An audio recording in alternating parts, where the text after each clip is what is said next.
Hey, everybody. Welcome, welcome, welcome. How we doing? Here we are. I'm so happy to see everybody on the Follow Your Road show. This is Alison Pickering. I'm your host, and it is my pleasure to interview interesting people to find out what has taken them from where they've been to where they are now to where they're going. And everybody is so interesting, and everybody has such wonderful insights. And so I'm really looking forward to doing that today. Our co-host, who's going to help with this, with the probing of the subject at hand, is a friend of mine who I am thrilled to have known over the last few years, to have studied together with and made friends with and done tarot readings with and done all kinds of things with. He is from Scandinavia. He is the brilliant and fabulous savant, soul-searching savant, Kefri Skarabus. Please welcome Kefri. Thank you for joining us today. I'm so glad to have you here. Glad to be here, Alison. Thank you.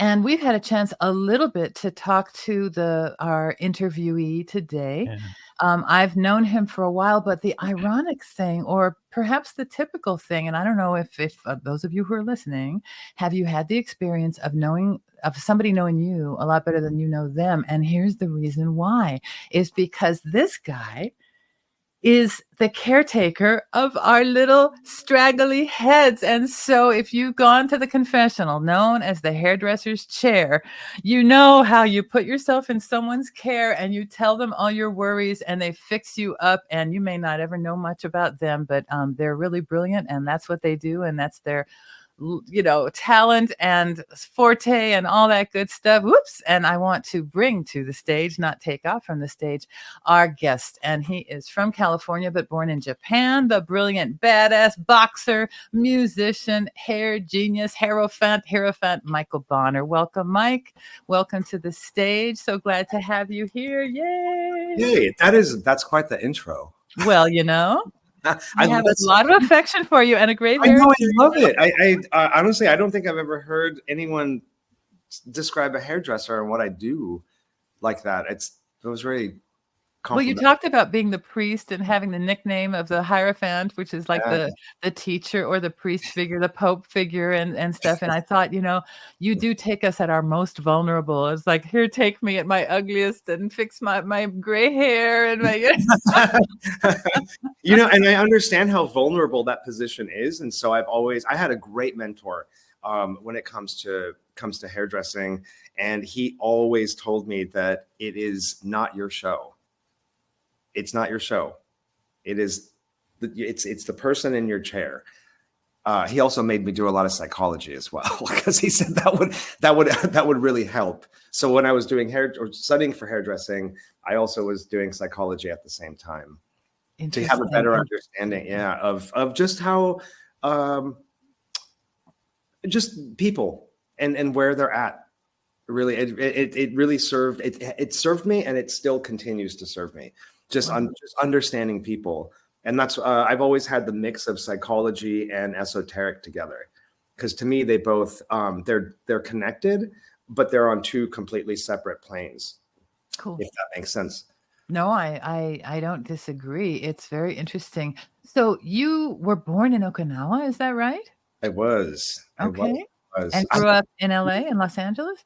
Yeah, I grew up in Northeast Los Angeles in a pretty rough neighborhood, a very rough neighborhood, actually. And now, weirdly enough, it is literally the hottest neighborhood in the entire country.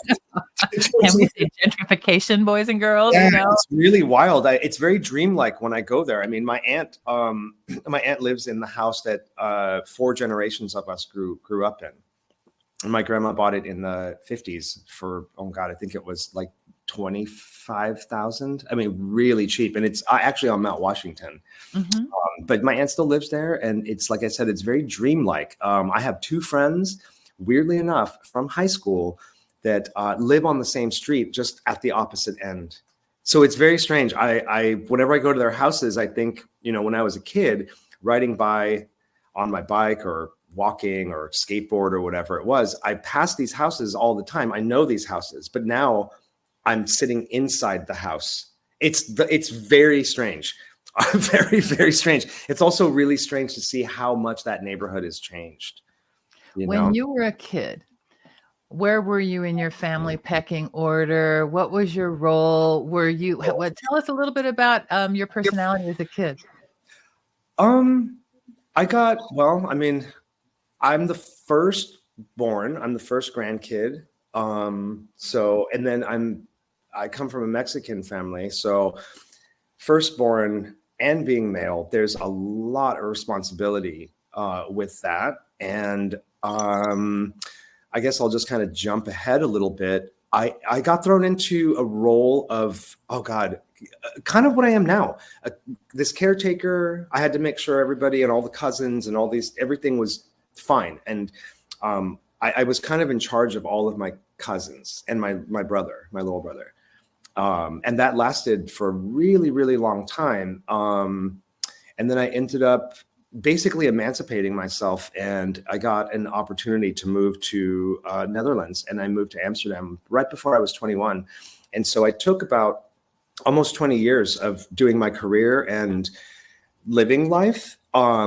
And like I said, it's sort of a weird emancipation now that I think about it. I just disconnected. And I wanted to ask you about that term, because that's such an interesting term. Emancipation kind of, gets you, being freed from slavery or something like that. But it's also a legal term in terms of, for those who don't know, at least in California, that you can become independent of your parents. Is that what it is? And is that what you're talking about? Yeah. I left the house. I was fine. I mean, it was me, my mom, and my brother. But I as soon as I graduated high school, my birthday's in November, so my mom put me in school when I was 4, almost 5, and so I've always kind of had that. So you've been like the youngest kid with a lot of responsibility, which is really ironic because, as I was saying earlier, I'm the firstborn in the family. So I had this interesting duality where, right, I was the firstborn. I had all these responsibilities with everything. I mean, if one of my cousins did something, I was to blame for it. So there was a lot sort of going on there, and I was super curious, and I still am a very curious person. I like to know how things work. All that kind of stuff. I like to get to the very root of things, just because I find it fascinating.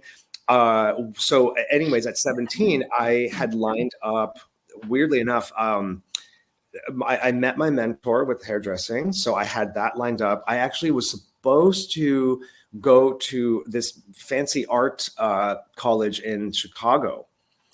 But I met my mentor in the summer, right after high school, and I was supposed to go into this art institute in September. But when I met my mentor, I basically was like, I think I should, I'm curious with this, because I was messing with my hair and friends' hair and all this kind of stuff anyways. And so anyhow, this thing presented itself. And so I actually, way back without email, in the early 90s, I basically decided since this hairdressing thing popped up, I want to try this. And so I called them, and I also wrote a letter.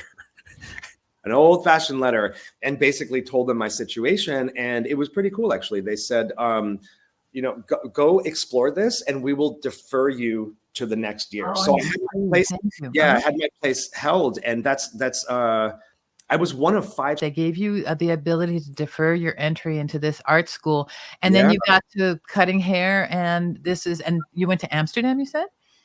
Shortly after I did my training, I was still 17. I graduated when I was 17. I also left the house at 17. Again, I had a lovely place in my home with my mom and my brother, but I was really anxious to get out and just to start doing things as an adult. And I felt I was ready for it. And my mom, I remember when I told my mom that I was moving or just doing all these things, she cried. And it's funny, my mom's a Libra, so she's always trying to find that balance. But I find that Libras, they're always trying to find the balance, but it's never quite there. They're always doing this kind of thing. She cried. She's like, "What are you going to do? Where are you going to live? And I told her, I said, I have a job at a record store and a part-time job at a coffee house. I met my mentor. I'm going to be doing this apprenticeship, and he also is sending me to Vidal Sassoon." And she just was like, wait, what? And why didn't you tell me all of this? And I said, well, because I wanted to make sure that everything was lined up before I presented it to her, because it's a big deal, you know. And she was nowhere in that decision making process. No, she wasn't. She wasn't at all. But I mean, that's how my adult life started. And so I did my training with hairdressing, 17, 18. So those 2 years. And then my mentor's name is David. He just pushed me out onto the floor. Like all of a sudden, one day I went to work, and I was used to assisting him, and we worked with his clients together. But one day he basically just said to go up to the front desk and get the schedule. And when I did, there was mine, and then there was his, and I noticed that they were different schedules, and I was confused. And that was my first day of. There was no preparation or anything. He just said, "You're in the water, huh? Doing this, you know." And I'm sitting right next to him, and all of these other things, and that's basically how I started with that whole deal. And I worked with him for about another year, so that would push me up to 19, 20-ish, and then I ended up meeting the Dutch girls here in LA. Dutch Girls. Is this a band? Is this a capital Dutch Girls? Who are these people? Yeah. I worked with for 11 years. It was called the Purple Circle. They were in Los Feliz Village, and they came here, and I met them through a friend. He had these crazy dreads, and that's how we met. Actually, I went up to him because I liked his hair, and anyways, long story short, he introduced me to these two girls, Lynn and Tori. And I started working there at 20 years old. So I really just got thrown into it. And within that year, they opened a small shop in Amsterdam, and it's just 2 chairs, and they wanted to know if I wanted to go. And I said, yeah. So I left, and I stayed there for 4 years. I didn't touch US soil for 4 years. It was 4 years. That's fantastic. You said. It really was. Yeah, it really was. I learned a lot. I learned all the things I learned living in Europe. I still do to this day. I mean, it's something as simple as going to the grocery, or like when I buy bread, I'll go to a bakery and get my bread, and then I'll go to, I don't know, let's just say Trader Joe's and get my produce. And I do things like this, and I shop every couple days. I don't overdo it. And Americans, you live across the street from Trader Joe's and down the street from a bakery. So if that Trader Joe's wasn't in California, if that Trader Joe's, I say this all the time, if it wasn't a block away, I think I would starve. But no, I learned so much, not just, how to shop for groceries and things like that, but I really learned so much living in Europe. And as soon as I got there, I'm not joking, I stepped off of the train, obviously plane, and then I had to take the train from, the airport to Schiphol to Central Station in Amsterdam. And that city is set up in a half moon shape.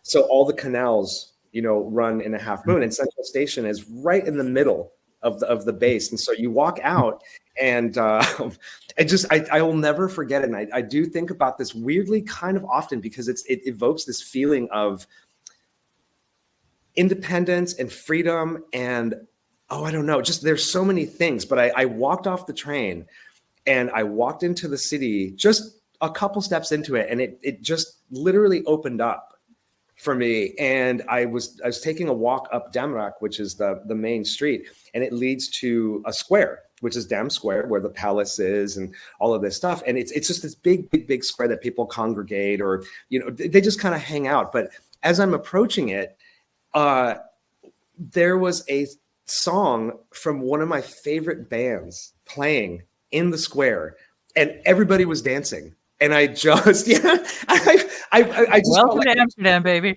Yeah, it just opened its arms to me and said, welcome. And I will never forget that feeling. It was, I really, honestly, it was like, holy cow, I'm completely home. I'm beautiful. So far away from home, but I had never felt that in place, if that makes sense. Yeah. Jeffrey, do you have happy memories of Amsterdam yourself? Yeah, I have also. Yeah, thank you. Yeah, Alison, I also have that, because I was in a business trip in Den Haag, and I took a stopover in Amsterdam, and I got basically the same feeling as you, Mike, with the Oh, total wow. freedom and everything going out from the central station. I just felt like radiating, like Yeah. all of this Yeah. stuff was just coming out. Yeah. And I felt, it's strange. I felt very small, but I also felt very big at the same time. I just felt in place. And I don't think I had ever felt that in place before at that point in my life. Nice. Being, you know, I was just about 21. I got there in September of 98, and then my birthday's in November. So that's a very young age. My mom was pretty freaked out. My family was pretty freaked out because, of course, at the time, you know, you say Amsterdam and they think of, you know, the legal cannabis use and obviously the red light district and prostitution and all legal, all of this stuff that was completely a playground. Right. Yes, exactly. But it's funny though. It's like that stuff is really, it's there for the tourists. Exactly. You know, it really is. It really is. I mean, of course, you know, with the coffee shops and the cannabis and stuff, of course, you know, you partake, but it's not what you think when you live there. You know, how was it to live there for 4 years? You grew up in California. I mean, I remember being in Amsterdam, and I whittled away a day. I'm not unfamiliar with doing that because I'm a night owl, and it was a sunny day, which I'm a California girl. They happen all the time. And I didn't understand why the person I was with was so angry at me. And I was like, he was so pissed off. And I'm like, what's going on? And we went out that night, and all the people were like, did you see the sun? Did you get in the sun? Yeah. And everybody was bragging. Everybody's bragging about how they got out to Vondel Park and they were naked in the sun or whatever they were doing. But everybody had a sun story except for him. He's like, well, I had to stay inside. Yeah, it's so true. It's so true. Because here in California, especially Southern California, we have every day is a sunny day pretty much, you know? And yeah, it's like if there's even the slightest little bit of sun that comes out, everyone's got their tits out, everyone's in the park. It could be 40 degrees outside, but everyone's like, oh my God, the sun. And you know, for months on end, you have that cloud cover, right? Because it's right on the North Sea, and that's right. Do you guys get that in Scandinavia, Kefri? Do people have that seasonal affective disorder where they get depressed and they gotta like get out of Dodge and get to Spain or something? The first day of sun in the beginning of summer or spring is like that. Yeah, it was wild. I remember the first, because I got there in fall, so I had to go through the whole winter, which I actually, looking back on it, I actually prefer, because it really, it just skipped ahead to what you have to deal with for most of the year. You know what I mean? And so it was kind of nice. I just, here you go. This is what it's really like. Yeah, exactly. And so, anyways, I do remember this. There was oh God, it must have been like, probably November or December, something like this. So I was already cold and freezing and whatever, but I remember the sun. I woke up and the sun was out, and that, like, I was like, wow, holy cow, you know, the sun is out. I'm like, yes. And I walked out of my flat with no, just a t-shirt. And I got about a block away and was like, oh no, because I saw the people outside, they were in t-shirts. So stupid me, I was like, oh, I'm just gonna go outside in my little t-shirt. No, it really wasn't a good idea. I turned my butt around. I don't even think I hit the end of the block. And I was like, nope, I don't think so. I went back in, I put on layers, and I put my jacket on and a beanie and the whole thing. Yet the sun was out, and I will never forget that, because I just thought it was the funniest thing. And I was actually by Vondel Park. And so I'm walking by the park all, you know, wrapped up and layered up like the marshmallow man. And there are like girls sitting in the park topless and people in shorts and everything. And I swear to you, it probably was 50 degrees, something like that. Yeah. So I had to just throwing myself into another country and another culture and all of it. I had to learn quick, and I can assimilate. I can adapt very quickly. And so I do like about one of the things I like about myself, I will say, is that I can be an ultimate observer, and I just need to take a seat, shut up, and just watch and listen, you know, and ask questions. And I still do that. That's just part of who I am. It doesn't matter if we're in a restaurant or we, you know, I don't know, we can go to, I don't know, anywhere, the Bay Area, we can go to Georgia, we can go wherever. And I will always, I just kind of take a back seat and will observe and listen and see how everything works and see how the flow of people and the flow of the city and the energy. I always think of cities like gears, and sometimes those gears just work perfectly together and sometimes they don't, you know? So I try to find my place wherever I go, even if it's just going to a friend's house. I still like you are there's that word, the words, I love words, but peripatetic or something, that you are very mobile. You are always running around. Right now I think you're even house sitting someplace. It's not your place, you're down at somebody else's place, you know. And then you're often traveling, and then you toured with bands, and when you were doing hair, and you've done a lot of different things. Do you have favorite places in the world for their energy, or favorite places that you would want to return to because of experiences you had? What are what are 2 or 3 places that you recommend to everybody, or for you, that really hold a lot of importance? Clearly and obviously Amsterdam, just because I literally felt like home as soon as I stepped off that train. My other favorite, which I know you just went to, is Malta. Oh, wow. I love Malta. I've only been there one time. That's when I was living in Holland. And it was one of those funny ads on TV. It was 3 days or 4 days and 3 nights in Malta for, 500 guilders at the time, which was like $250.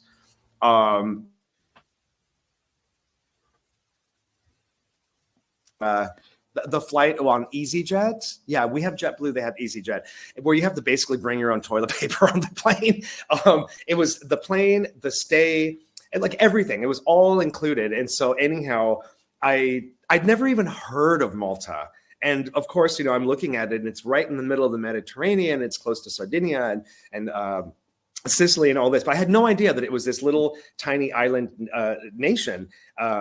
Anyhow, I go there, and that was the second time that I felt like I had already lived there at some point. Wow. To be honest with you, there was something so familiar about it, but something so foreign at the same time. But it was very strange. And the person that I was in a relationship with, we both came from the States and moved to Holland together. We obviously did this trip together. And even he said, I remember just walking around and doing things, and it was like I was just being guided.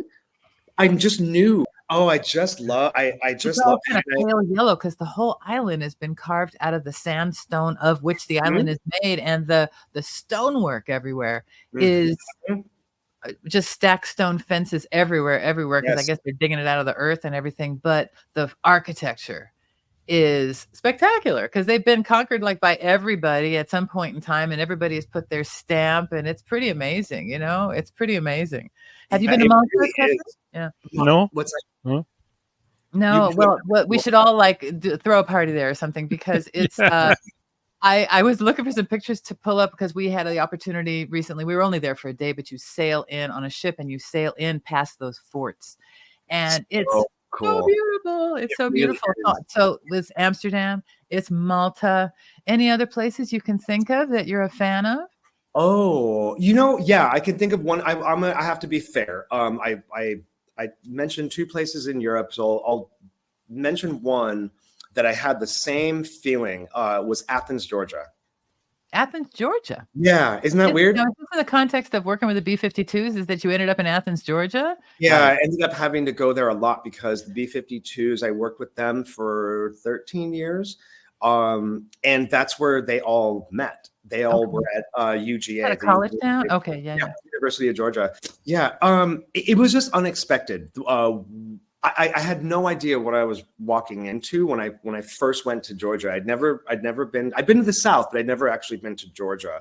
New Orleans, and it's very New Orleans is very different from the rest of the South. But anyhow, you have to fly to Atlanta, and then from Atlanta you take the Atlanta Highway about an hour east, and then that takes you to this little tiny, basically a village called Athens. And I've had some of the coolest and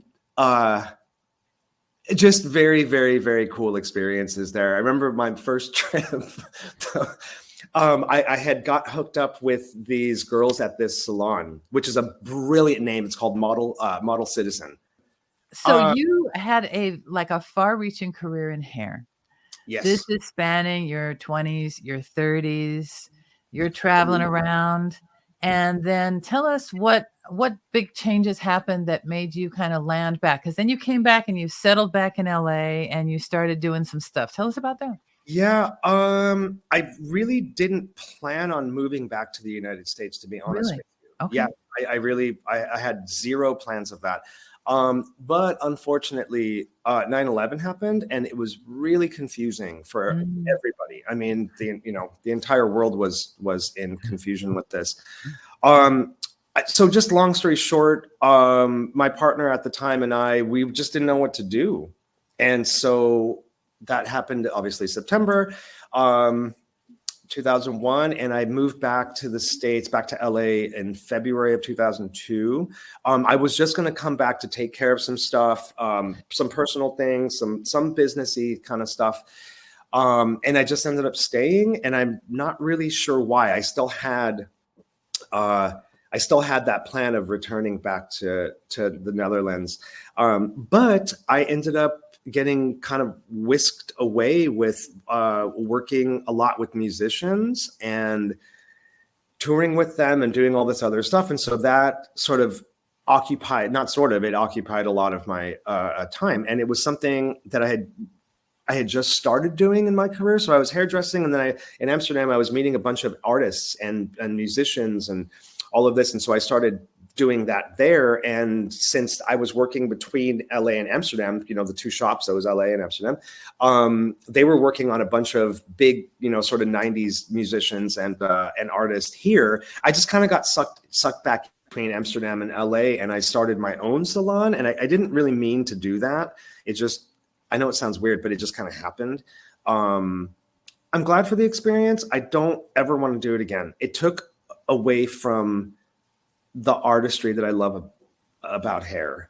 I learned, because you're running a brick and mortar business. Yeah. Yeah. And I learned, I was good at being a business person as well. I just didn't like it. It occupied too much space where I just felt like it overshadowed and literally took over the artistry and the creativity. I couldn't. No, I was just connecting because I'm thinking it's for people who have a lot of skills, and all three of us have enough agility in our brains to have a good skill set in whatever we do, because we like to do well. But then you get stuck in doing things that you do well, even though you may not like doing it. Yeah, that was it. Yeah, no, that was it. A little bit of a trick bag, as they say, But I did put a time limit on. I put an expiration date on it. I said 5 years. That's it. I didn't want to do this. I'm doing it. And it was actually, I'm not going to say it was easy, but it had a flow to it. And so I thought, okay, I've never done this. I've ran a salon before, but I've not ever had my own. And so I put a time limit on it. I said 5 years. That's it, max. And so basically that was because commercial leases are usually 3 years and then a 2-year option. So basically your rent stays the same for 3 years, and then you have an option to stay on at a little bit of an increase instead of them, starting to charge you $9 million. So did you calculate out what was going to be your risk and all that kind of stuff? There's that Capricorn rising, my cross to bear. For real, and I just thought, okay, I'm going to look at this for 5 years and I'm going to just do it. And I did it well. I'm glad that I did it. I wouldn't force it on a mule. It just wasn't for me. It really, really, really wasn't for me. And I woke up one day, and I'm not joking, this is the Scorpio side of me. I woke up and said, I am done. I called my landlord. It was that 5 year to the day. My lease was up. It was up, and I knew at the end of the month my option was out. And so I had to renegotiate for this thing. And I thought, I don't want to negotiate this. There is no negotiating. I'm out. And so I went to work. I told my business partner, I'm done. At the end of the month, I talked to the landlord. You can have the name. You can have everything in it. I'm gone. Like I'm shutting everything down. I'm Was getting that Stardust? no, that was Good Head. Good Head. Okay. Yeah, mine. And I was, let's see, I closed it. That was May. Whoa, like this month. It was May. By the end of the month, I had closed everything in the salon. I had collapsed everything in my house, and I moved way out to the desert on a dirt road with one neighbor. And it was great. I had 10 acres all to myself. You do not do things by half measure. I swear. It's crazy. No. When you do it, Mike. Yeah, it was, that was a huge turning point in my life right there. Because I had worked and worked and worked, and I had so much fun and putting in all the hard work and everything for, at that point, it was 15, I would say 15 years, let's say from 20 to 35. All right, so let's put a pause in it right there and say, Kefri, what questions come to mind for you when you hear about this trajectory and all of a sudden he's done all these things and then all of a sudden he knows that within 3 weeks he's out of this, or 4 weeks he's out of this and ends up in the desert? What a kind of a phenomenon is this? I think that it is a bit of a guidance from a higher sense or something, or a higher power or something that knows where we should go, but still we inside perhaps doesn't know it. But you, Mike, you felt it, and you felt this is the right time to do it. This is the right time to act. That is the thought that are coming. That is literally perfectly put. I felt like I was being pulled and guided towards something, to get ripped out of what I knew and really just throw myself into something. I love nature. I grew up, my dad was very outdoorsy. So we did everything from like survival camping all the way to, I don't know, going to developed campgrounds in Yosemite. But I love nature. And I knew that after working my butt off for 15 years and really, like, I did so much from 20 to 35, I needed to be in nature. And I love the desert. I don't know. It was a very, well, okay, let me say this. When I shut everything down and collapsed everything, I started studying how different monks live, and how they structure themselves and what they focus on and what they omit from their lives to be able to focus on themselves and to really be in touch and be part of everything around you universally, And so I studied this stuff, and monks from all over. I mean, from Tibetan monks to, Catholic monks. And you did this because you were going into your hermitage, you were going into your monk phase. Yeah. Is that okay? That's pretty much it. And it was a huge. And you prepare. You are so funny. You go prepared wherever you go. That's hilarious. I so admire it. I say it's hilarious just because it tickles me, and it's so different. Yeah, I mean, it's very spontaneous. Like I've always lived sort of spontaneous. I've not really had a lot of fear to do things. I just figure, hey, if I think of something and I'll plan it out. I try not to be too rigid and structured. So I'll have a plan, but I have a lot of space and wiggle room. I'm not stuck to this one thing, but I do have a sort of a steel beam when I plan stuff. But I do think, again, it's very important for anybody, but especially for me, to be able to be fluid with things and not to be so rigid, and because that's how things happen. So anyhow, I studied how monks live. I ended up meeting this really funny guy called White Feather. And he's exactly what you think. Long hair, the whole turquoise jewelry everywhere. I mean, just exactly what you think. Is he a white guy, White Feather? Yeah. Yeah. And he was hilarious. I haven't talked to him in quite some time, but I started talking to him about this, and he said, "Oh, you are already a monk." And I was like, "What?" So he explained a lot of things to me, and because it was very fresh and new, to me, being out in the middle of nowhere, which was fantastic, and all of this stuff was very, very new. I had all this busyness going on, and then all of a sudden, boo! It was just quiet and landscape and I could hear my thoughts. I could hear everything. I could feel every vibration in my body. I could feel I felt everything. Like, even, I know it sounds corny, but like even a little rock I felt connected to. And so I realized that something had shifted in me, because it was such a stark contrast from what I had just left. And I don't want to say get rid of it. Just, that phase was over, you know? And so it was really bizarre. I would be sitting out back, and I mean, I had 10 acres. And so the breeze would be blowing, and I'm looking at the leaves, or I'm looking at some certain things, and I really felt connected to every single thing. And this is when I had met Whitefeather, and he was telling me, you're already there, and all this stuff. It made sense, but it didn't. And after we had these talks, he said to me, have you taken any vows? And that's vows. What do you mean?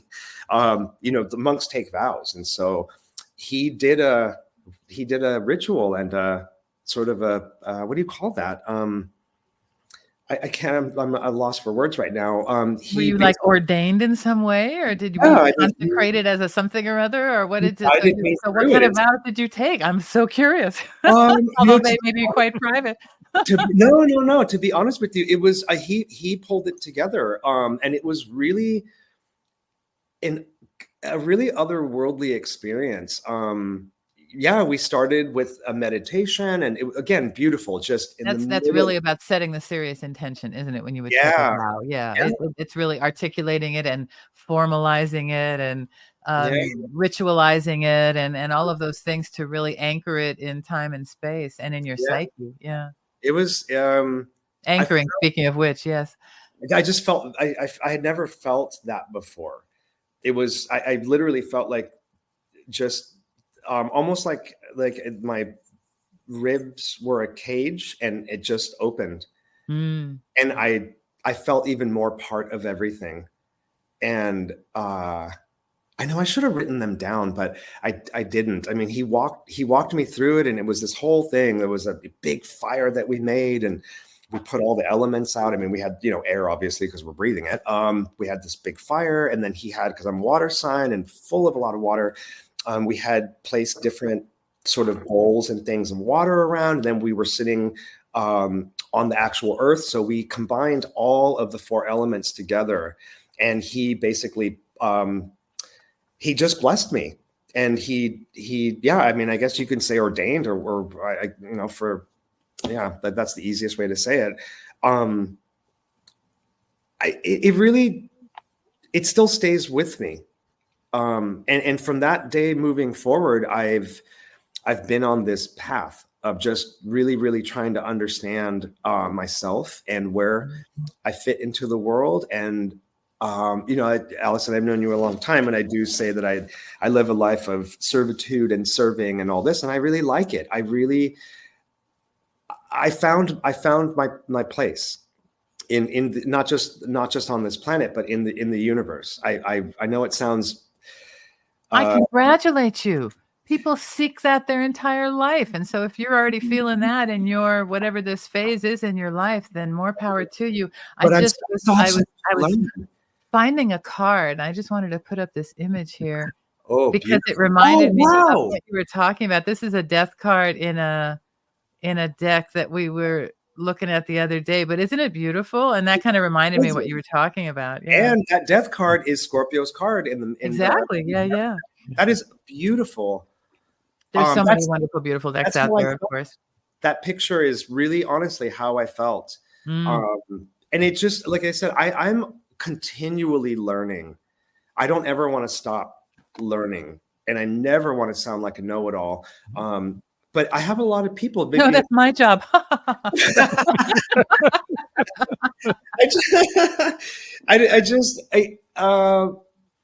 I like being there for people, and I like that I have been pretty fearless with a lot of my approach to life and things, and so I just try to take my experiences and. From a psychological level, emotional and intuitive and physical, all of it. I just try to, I listen really well to people. And I think that that's a huge important thing. Everybody wants to be heard, and everybody wants to have, well, everyone wants to be understood as well. Yes. You know, and there's a lot of talking going on with people and not a lot of listening. And so just, I mean, with the nature of hairdressing and my work for so long, I mean, I do have a captive audience, but at the same time, it's, you know, it's so intimate. I have my hands, I'm literally touching your head, and I don't only just feel people's energy and vibration by not physically touching them, but compound that with literally touching and being plugged into their head. It took me a long time to understand that these certain things I was feeling out of nowhere, I couldn't figure out where it was coming from.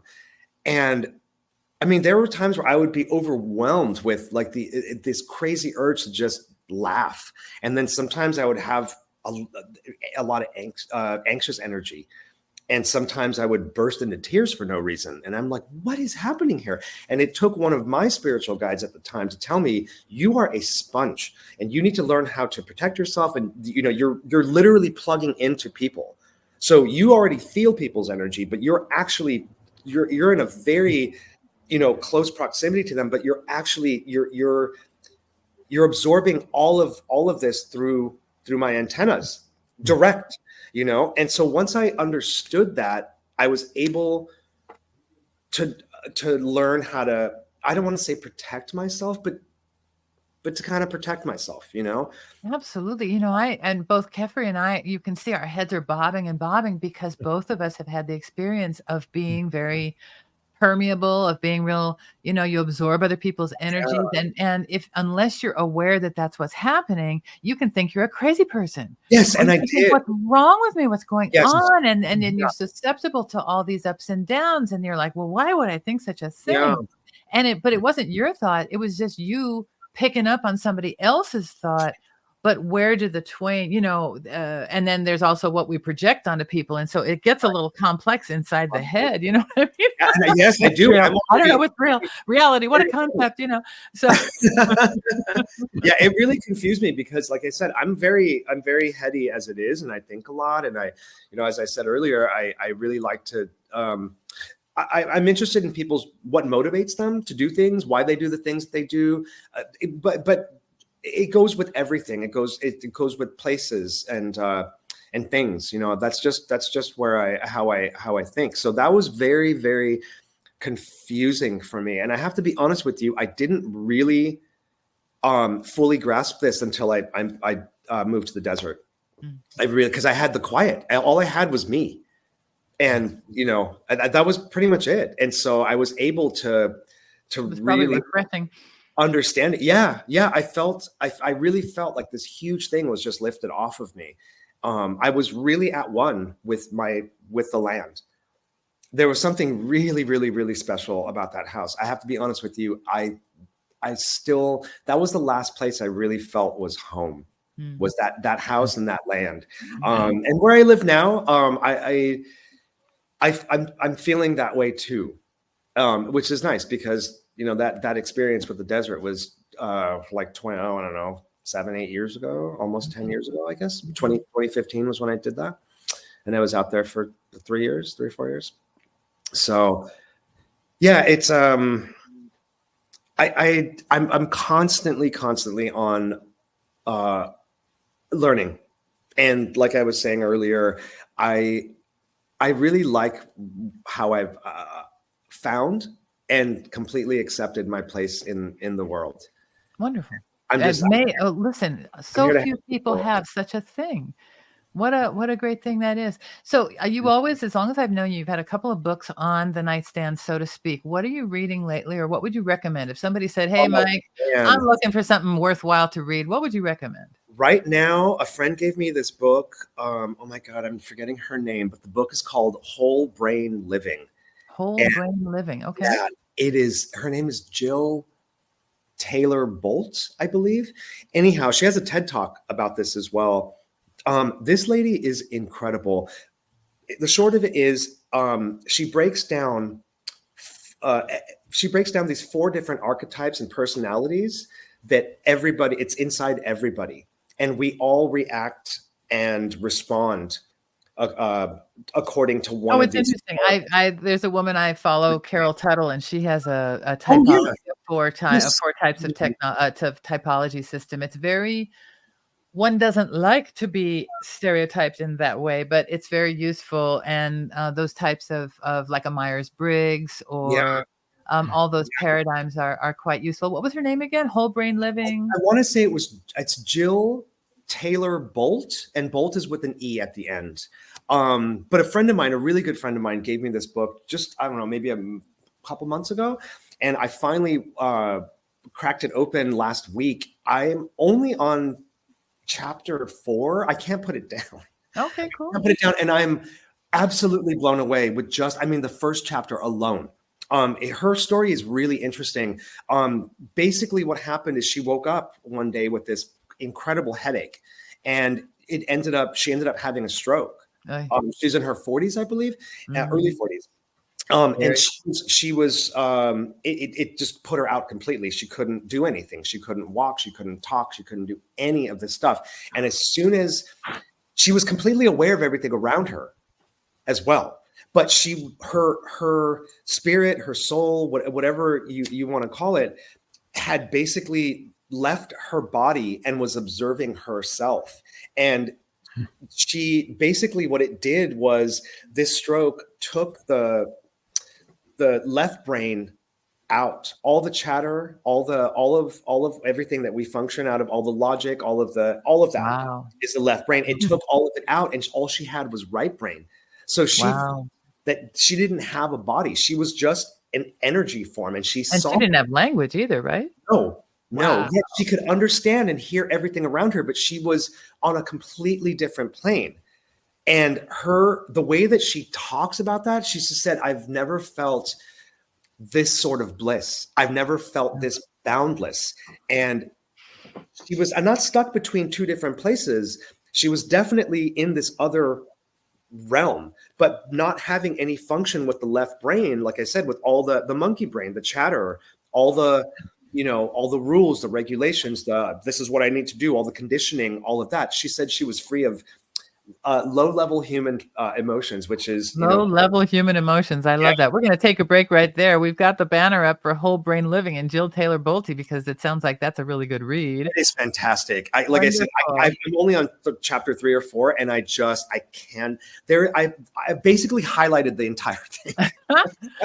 That's cool. Yeah. What else? So in looking back, was there any book or teacher or thing like something along those lines that was helpful to you to keep your sense of identity and strength of character or courage or whatever things inspired you? A lot of music. I come from a musical family. We all play multiple instruments and things, and I really again, when I got out of the city and moved, I set up everything I had. I set up my guitars and giant keyboards and an organ and all of this stuff, and I was able to start writing music. I always play stuff, but I never really sat down and sort of really wrote something and then recorded it and produced it and all that stuff. And so that right there was a really, really big outlet for me. It opened up a lot of things for myself. I just do it for me.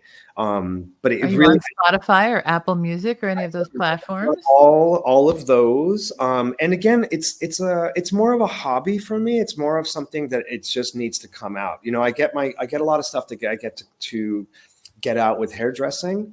But this is just literally solely for me. And I was convinced by a couple younger producer friends of mine to start putting things out, and because I had this big catalog of stuff, and it just was kind of sitting in my computer and stuff or at home, and they both were saying, you need just put it out there. It doesn't matter if you listen to it. You're the Hierophant, aren't you? The Heirophant? The Hierophant. Yeah, that's what the artist name is. But that right there did a lot for me. It shifted a lot of things. It really got me in touch with some really cool, fun aspects and parts of myself that I didn't even really knew existed, if that makes sense, you know? So like I said, I don't pay attention to how many people listen to it or how many followers that I have or streams or, you know, any of Well, that maybe stuff. the 14 people who are our subscribers will want to check you out. Yeah, but you know, it is funny. We're growing, people. I get the analytics and the diagnostics every week from Apple Music. I get them from all of them, but I'll only ever really look sometimes at Apple or Spotify, and it's just wild to see, you know, like the list of places and the demographic of people that just came across my stuff, whether it was on a playlist or whatever. Like right now, someone is just digging the shit out of a song of mine in Turkey. This person, just saw this the other day. Like I said, I don't check it often, but when I do, it's really fascinating. But this person in Istanbul is playing, he played this song. It shows you 13 times. Oh, wonderful. You should reach out to him. I was like, that actually makes me feel really good. And the song is actually called Portal to Ascension is what. Oh, that's great. That's great. Portal to Ascension. All right. Well, here, let's put that up there so that we too can have the benefit that your friend in Istanbul has. Yeah, it's and then, you know, it'll show, you know, someone in Chicago and somebody in London, and it gives you all of these things. And so it's just really, really fascinating to see that my music is actually reaching people as well. And I have no physical real part in any of it, you know. Everything has become so virtual and funny. You know, we three are sitting together and chit-chatting, and we've done tarot readings together and stuff, and none of us is touching the other or even in the same room with the other, and yet we share this communication, and yet does it function amazingly? And all these things. And so it is kind of the miracle of what's available in this computer age, and then who knows what's going to happen in this AI crazy age. But holograms. Somebody's pointed out that AI only contains what it's been programmed with. It doesn't have the other things that we as humans have access to. So we need to access them. What helps you get access to the great beyond, other than sitting in the desert and contemplating the sky and things like that? Do you have prayer? Do you have practice? Do you have any kinds of things that you do in your own spiritual seeking? I do. I sit a lot with myself, with no distractions and no anything. I just will sit, and I don't really think, I mean, I guess people would call it meditating, but I'm not actively focused on meditating. I really just try to clear my mind out and try to clear. I believe that we operate from 3 different brains. There's this one, we have the brain up here, you know, we have the heart brain, and then we have our gut/intuition. And so within my practices, I learned where I'm responding and reacting from. We all are responding from one of those brains, and most people just react from the heart.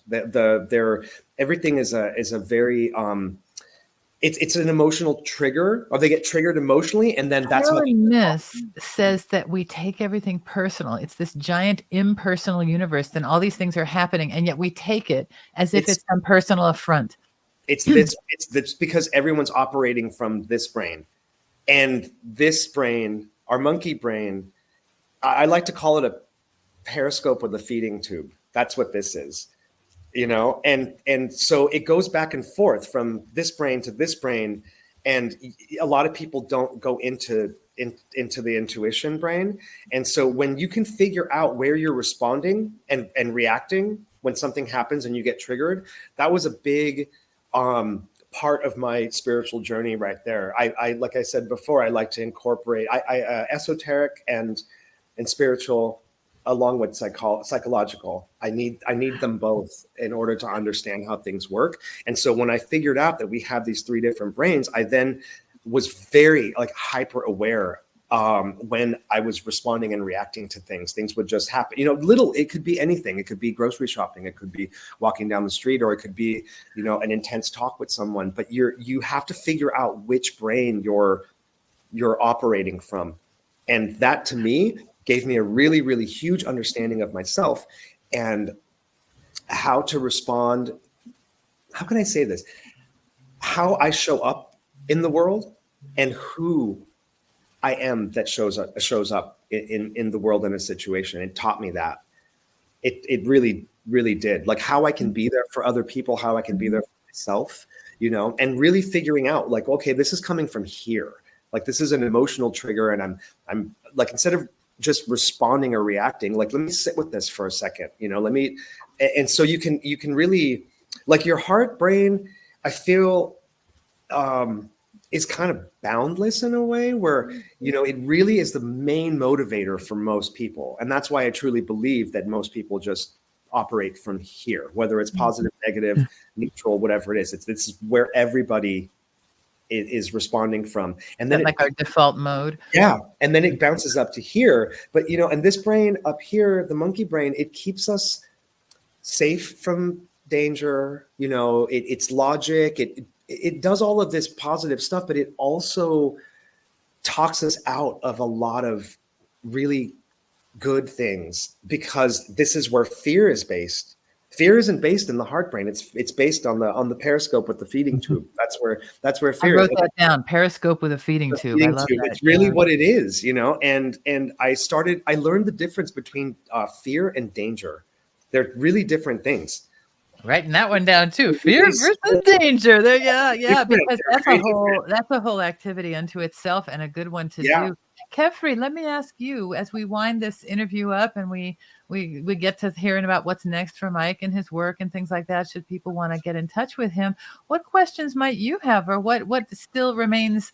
What would you like to nosily ask about Mike? Because we like to ask nosy questions. I have a nosy question, because I saw that you have an eternal ankh tattooed on your neck, and yes. I want you to tell us how you choose that double one. Anchor. What's that? Oh, nice jewelry, by the way. Yeah, I mean the tattoo as well, but the way it is linked as a chain is fabulous. Double anchor. You know, you want to know the meaning behind the anchors? Is that what you're saying? No. How you come to choose it, I would like to know. Well, I have an affinity. Because it's right over your heart, right? Yeah. And it's right in the center. And is it an ankh or an anchor, or is it both? It's an anchor. Yeah, sure. I mean, no, not the jewelry, but your tattoo. Oh, the tattoo. It's an anchor. Yeah, it's a big anchor. And it looks also like an ankh, like an Egyptian. Kind of. I needed to have the circle around it as well, just because I needed completion. But the anchors, this was my first purchase, my first like real jewelry adult purchase when I was 19, when I finally was on the floor, you know, and I've worn it ever since. And a couple reasons. My dad was in the Navy. I'm a water sign. I love boats. I love boats so much. I could live on a boat forever. I just love them. I love being around them. And I realized that when I moved to Holland, I realized that, oh my gosh, this anchor is almost like a compass for me, and it anchors me down. So wherever I go, I have this with me. And I guess that's kind of the best explanation, the simplest explanation for it. I have a real connection to anchors for some reason, and just being in all of my travels and being all over the place and all this stuff. Like I look at this and I feel it. I feel it right in the middle of my chest always, and it reminds me. It sounds kind of corny, but it reminds me of just you're always anchored down in a good way. Like no matter how flighty and how spontaneous and how messy or good things are, whatever it is, I have this, and it always reminds me of that. I really don't take it off.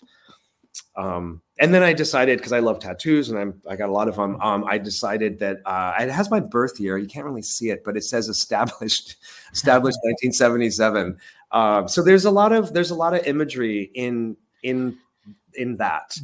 And it really is, it's my centerpiece. And just like a warrior would have this armor to protect them here, that's why I put that there. I put it dead center, and I want it to double up. Interesting. Yeah. And some of the tattoos don't mean anything, you know, but that one I really, I needed that sort of double anchor. I needed something on my skin and be actual part of me. And then, you know, this sort of sits on top. So I guess it's internal and external. Yeah. Yeah. And it also helps me with people. It helps me be that stable anchor when someone's in a boat and they, so, you know, so to speak, and they're going all over the place. They come to me and I am that anchor for them. And I like being that. I really, really do. It's a very business direction, sir. Yeah. What's that? I sense a business direction. I guess. But like I said, I really enjoy. I enjoy being there for people. I really, really do. And like I said, I'm not saying this in a negative way at all. I know my place in the best way possible, you know. And people, they come to me all the time about stuff. Like last night, I was just, you know, texting with my childhood best friend, and she's in Arizona, and we talk all the time. But there was a certain tone in the message that I just felt, and I immediately asked her, what's going on with you right now? And it just opened up this whole thing, and we ended up being on the phone for like 5 hours last night. It was really, really nice. It was really, really nice. And she really, it's funny. It's a little emotional for me. But she said, I cannot believe how much you have, how good you made me feel, and how free I feel after talking, you know? Well done. Well done, Mr. Bonner. Yeah. It may have taken a toll. That may be why you woke up heavy and stuff, because you gave a lot of energy, but she needed some energy, and you were able to share that. It's very humbling, you know? It's a very humbling thing for me. If I can help someone and pull them out of something like that, that's why I say I know my place, and I like my place. I really do, you know. And so where is that place, and where can people find you? Anywhere you want. I mean, I'm not really. All right, so we're going to look in the program notes to find some contact information. Yeah, I mean, I want to engage with you professionally. If people want to get a hair consultation, if people want to see what your recommendations for them might be, you might be available for that. Should they contact you through email? Yeah, email would probably be the best. It's my name with hair at the end of it. So okay, I'll put that in. We'll put that in the notes. mikebonnerhair@gmail. And then the music stuff is theheirophantmusic at gmail.com. And I spell Heirophant. I switched the E and the I. So traditionally it's the I first and then E, but I put the E first. Does that make sense? Yeah, because a lot of people they'll look for me the other way. So I'm a little bit hard to find, but yeah, if you reach out through Mike Bonner Hair, that's a definite way to get a hold of me, for sure. And I will say one last thing that goes along with helping people and all that kind of stuff on many, many levels. I have this friend, good old friend, and I'd never heard anybody explain what I do the way that he described it. He said, you are like the village witch doctor and the village shaman. And I looked at him, I started laughing, and he said, no, hear me out. I said, okay.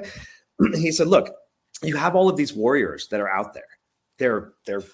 Their helmets and their crowns get all tarnished, and their armor gets all tarnished from all the things that they're doing out there. And they come and they see you, and they take that armor off. They're completely vulnerable. You polish their crown, their armor, their inside, everything. You scrub them all up, and you prep them, and you build them back up, and they put that armor back on all fresh and new, and they go out there and they do all the stuff they need to do, and they come back around and see you every time to be recharged and to be polished up again. I'd never heard anybody put it that way, and it stays right here with me all the time. And that's also very humbling, you know. It's a very humbling space. Yes, it's humbling, and you should be proud, and there's nothing wrong with being proud of all your good work. And so congratulations to you. Hey. I'm proud of you if you're not proud of yourself, and understanding that you are always seeking to be better and to improve and to idealize and to all those, and to anchor and all those good things. Yeah. Yeah. It's an intense spot to be, but I've learned to relax about it. If you were going to be giving advice to people in the world, what would be, do you have some pithy advice for folks that would be your important for your philosophy? Sit with yourself. Mm. It's that simple. I think turn everything off and just sit and be with yourself. You learn so much by just doing that.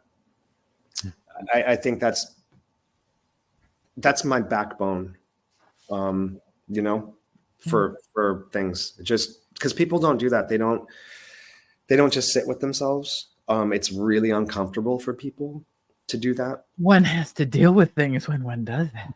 It's true, but it's, you know, when you do that, it opens up so many things. It opens all the different brains that I was talking about. You know, this brain that's always going, you know, but then this one is always feeling, and, you know, all of this. And then a lot of people tend to ignore the gut brain, the intuition brain, you know. So by sitting with yourself and being quiet and being still and just look at stuff, just look at things. I mean, there's so much happening in a space where it seems like nothing is happening. There's so many things going on, you know. And then once you start noticing all these little things, you start opening up these other drawers and doors inside of all the different brains, you know. So I encourage people to do in that. My father's house are many mansions, right? yeah. It is amazing. It's amazing what that does for somebody. So that's one of my main things when I tell people, especially when they're really stressed out and they've got all this stuff going on. When is the last time you just sat there with yourself? Oh, I can't do that. Well, you have to. You have to. You know, as uncomfortable as it is, it gets very comfortable. Can I pay you some money and make it go away?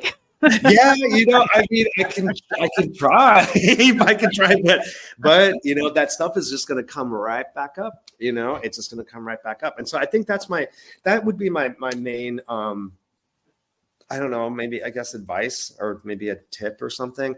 Good, very helpful. Thank you so much. Kefri, any final words or final questions to ask of our dear Michael? No, I think I'm done. It was very interesting, actually, and it's an interesting life that you have, Mike, and it is definitely a guidance there that tries to get you to where you should be, actually, and you know it also. And the tarot cards could also be a sort of a tool to get in touch with that vibration, so to speak. To get into contact with that guidance, to see what it is like a sort of it's like you can see where am I going now. You can get the confirmation, I think, what you are feeling, and the ankh you have on your breast over your heart is also a tree of life, actually, because really hidden in there in the structure of the ankh. Wow. I didn't never realize that. It is. And we have the opportunity now to thank you, Michael, for being here, and to thank you for sharing about your wonderful life and thoughts and guidance and recommendations, and the book by, where did she go? Whole Brain Living, Jill Taylor Bolte, and you, the Heirophant music in Spotify and Apple Music, Mike Bonner, the Heirophant music. And we'll check the program notes for any contact around professional hair consultation and services, which is a brilliant thing. Or if you just talk. And we just want to talk. All right. So apparently the profession is expanding, and the as I used to like that Lucy on the Peanuts, the psychiatrist is in, the doctor is in. You know? That's going to be our new show. The doctor is in. You guys are fantastic. I feel very open and safe with you guys. I can talk to you guys forever. Oh, wonderful. Well, we'll do it again soon. And I thank you again for being here now. Thank you, Kefri, for joining us at whatever time of day it is for you. It's a different time of day. I like your backdrop. I like the spotlight above you. It's a nice new image. That's fun. And very angelic. Yes, very angelic, and like on your shoulder as it always is. And everybody, we appreciate you. We thank you. And I'm just gonna say adios to Kefri. Thank you, Kefri, and thank you, Mike. And thank you, everybody. We'll see you next time on the Follow Your Road show. And we wish you all the best. Thanks for joining us. Bye bye.